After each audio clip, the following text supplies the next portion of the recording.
Then item D, report on 2010 WASB, WASDA convention held in Milwaukee. Several of us went, I know, and we were able to, I think overall, I found the convention, the attendance appeared to be a little more down and not quite as many opportunities out there to go to different seminars. But the ones I went to, I really enjoyed. Many, many good topics, ranging from budget and how to accomplish and what to prioritize and how to look at things, and all the way up to curriculum items. So I certainly enjoyed a lot of the things I went to. I also thought it gave us an idea to look at some directions we were taking, see how other districts were faring in the same, who had either preceded us, or to talk to people who were at the same stages, and also very helpful in talking to other districts that were in the process of looking for a district administrator. Right. We pretty much searched that out, so we were attempting to find that. And also to talk to other districts that had been involved in strategic planning was really helpful. Yes, very much so. So we enjoyed it. Judy enjoyed it. Daniel Pink was very good. Yes. His guest speaker. And let's see, the other, just the books that they have on display are very helpful. I picked up a couple. And Margaret Wheatley was there. Daniel Pink.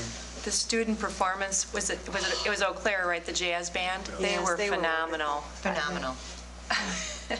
Wonderful, wonderful. And I know, Bob, you shared some of Daniel Pink's thoughts in your update of the month, and that was really very good. So that was really nice.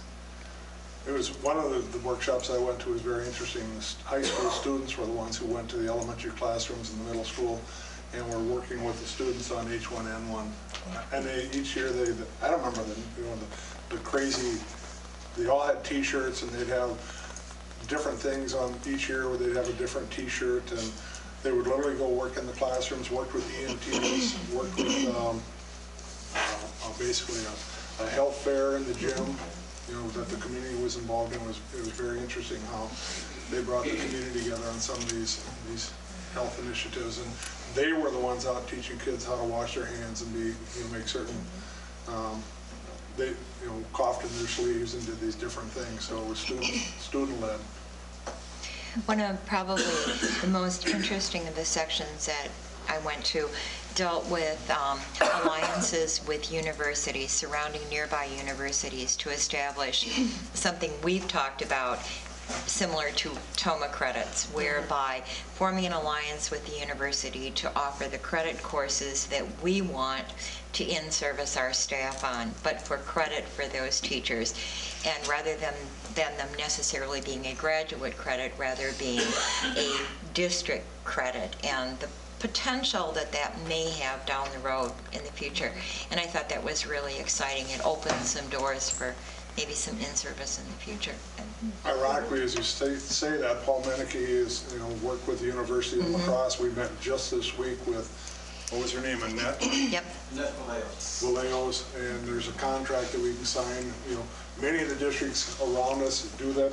So you would have a contact person who would then work through her to approve the courses that would be generated by our own staff and would be taught in our buildings or in our district for $90 a credit, where our teachers don't have to travel. Yep. And it's teacher generated, so we're gathering more information from the other school districts on how they're doing it. And they're sending us sample courses that they've already done. So I think you may very well see that starting next year. Okay. I know I had gone to one last year, I think even on that at Whitewater, the Whitewater schools. Yeah. So, and it helps certainly when you have a college right within your town, but certainly really well, we good have a to huge pool of talent, and for 15 hours, they get one credit. Right. Without having to travel to La Crosse or Winona or any of those places. I don't know. I have found it very, very You do, you get to network with people that are in the same conditions in their districts as we are. We can hear how things are going there, their ideas, but it's just really an opportunity to get to go to a lot of those seminars that are very helpful. So it's a good couple days, so. Anyone else?